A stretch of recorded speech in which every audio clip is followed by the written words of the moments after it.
Well, they did level it up, didn't they? This is what we've been playing towards. It is time for our final round. As always, it's general knowledge.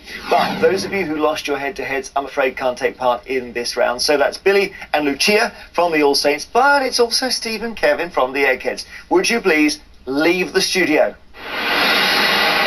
Holly, Julie and Joe, you are playing to win the All Saints £22,000. You can do it.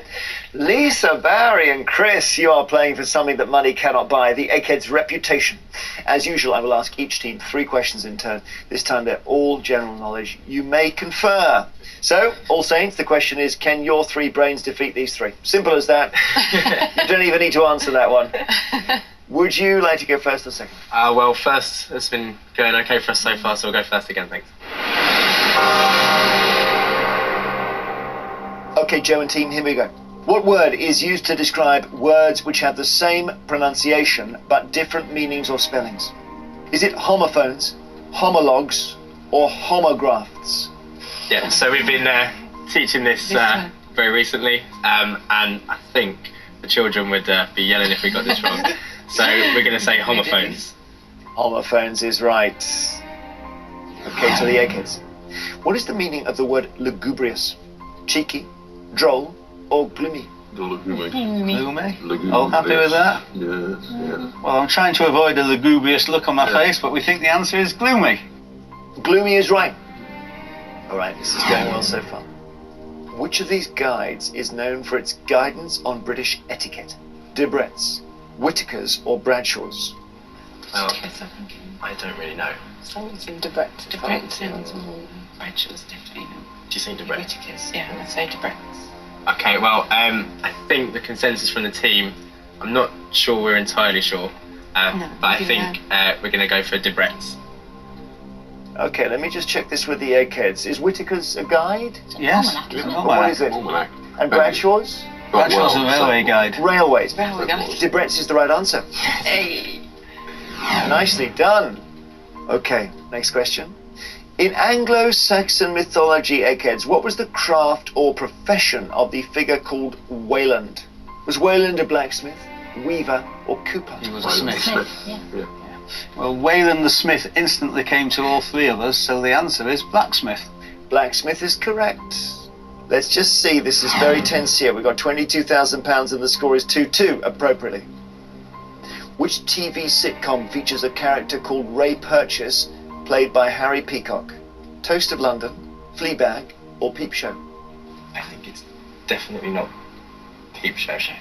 Well, I've never heard of Fleabag.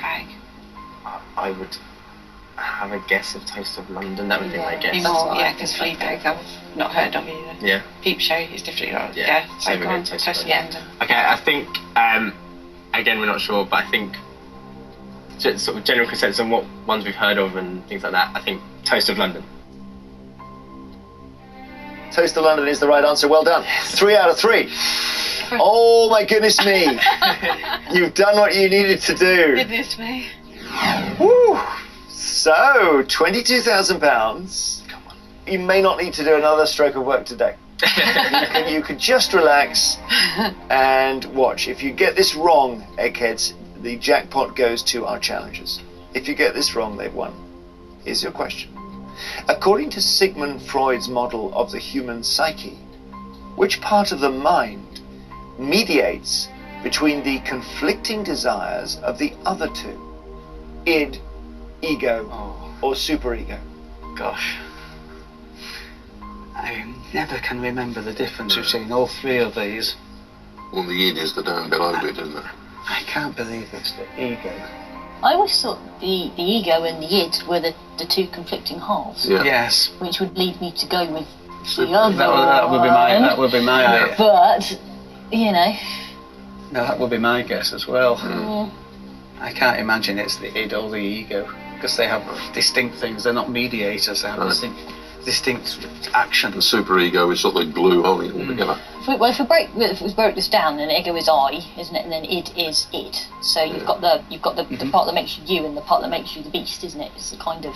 I think isn't the id the subconscious and the ego is the conscious? Yeah, it's a kind something like that. Element. So the superego presumably is like an overarching one. This is purely linguistic now. I'm going. I've no idea whether Freud was misusing his Latin terms or not? Well, Probably not. we all seem to come to the same conclusion. And if for it's slightly wrong- different reasons, and if it's wrong, it's Right, wrong. that's our sword then, it's ready for falling. Go on, Barry. Well, with absolutely no confidence whatsoever, but we've all come to the same conclusion, and we're going to go and keep our fingers crossed for super ego.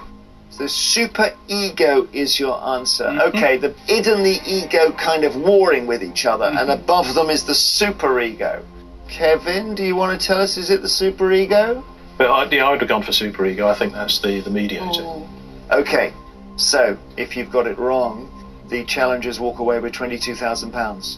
You've said super ego, the answer was the ego. We say congratulations, challengers, you have won!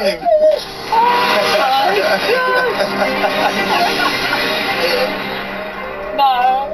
The funny thing is, I followed your logic completely, and I can see why you said that, but it was wrong.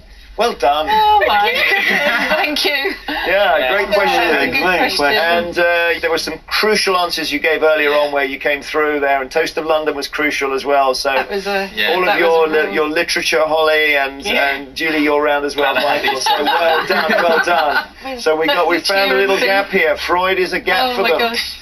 How you feel about that, Billy?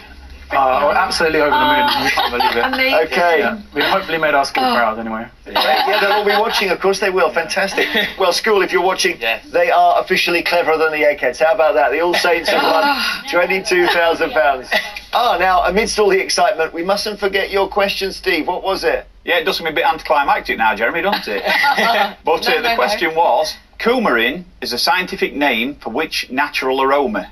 Okay, now we asked that at the beginning, just so you could have some fun at home. And Steve, give us the answer. Well, it's a chemical found in plants and it's associated with the smell of cut grass. You said that. Oh, you said that, did you? I said that. Okay, Joe, the challengers knew that, so there we go. Oh, listen, well done. What a brilliant game. And the Eggheads are going to go away and have a massive crisis meeting now. Join us next time on Eggheads to see if a new team of challengers will be able to beat them, just like All Saints did. Until we meet again, goodbye.